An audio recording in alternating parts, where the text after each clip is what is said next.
ഹജ്ജ് ദിനങ്ങളിൽ സൗദിയിൽ പൊടിക്കാറ്റിനും അതിശക്തമായ ചൂടിനും മുന്നറിയിപ്പ് നൽകി സൗദിയിലെ കാലാവസ്ഥാ കേന്ദ്രം. സൗദിയുടെ വിവിധ ഭാഗങ്ങളിൽ പൊടിക്കാറ്റടിക്കാനും കഠിനമായ ചൂടിനും സാധ്യതയുണ്ട്.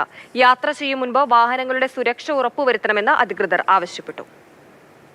ഹജ്ജ് കർമ്മങ്ങൾക്ക് മുന്നോടിയായി തീർത്ഥാടകരുടെ വലിയ തിരക്കനുഭവപ്പെടുന്ന ദിവസങ്ങളിൽ മദീന, മക്ക പുണ്യസ്ഥലങ്ങളെ ബന്ധിപ്പിക്കുന്ന റോഡുകളിലുടനീളം കാലാവസ്ഥയിൽ വലിയ മാറ്റമുണ്ടാകുമെന്നാണ് അധികൃതർ അറിയിച്ചിരിക്കുന്നത്. അതിശക്തമായ ചൂട് അനുഭവപ്പെടുമെന്നും കാലാവസ്ഥാ വകുപ്പ് അറിയിച്ചു. മക്കയിൽ താപനില 47 ഡിഗ്രി സെൽഷ്യസും മദീനയിൽ 44 ഡിഗ്രി സെൽഷ്യസ് വരെയും എത്തുമെന്നും പ്രവചനമുണ്ട്. തുറന്ന പ്രദേശങ്ങളിൽ 40% വരെ ഈർപ്പവും പൊടിക്കാറ്റും അനുഭവപ്പെടും. ഹജ്ജ് തീർത്ഥാടന നാളിൽ സൗദിയുടെ വിവിധ പ്രദേശങ്ങളിൽ പൊടിക്കാറ്റും അതിശക്തമായ ചൂടിനും മുന്നറിയിപ്പ് നൽകിയിട്ടുണ്ട്.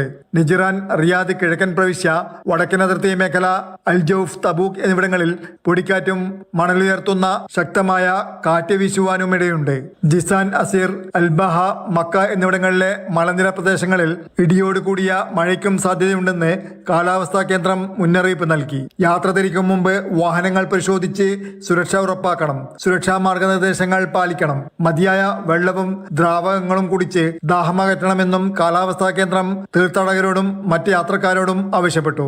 Jafar Ali, Palakkode, Mathrubhumi news, Jeddah.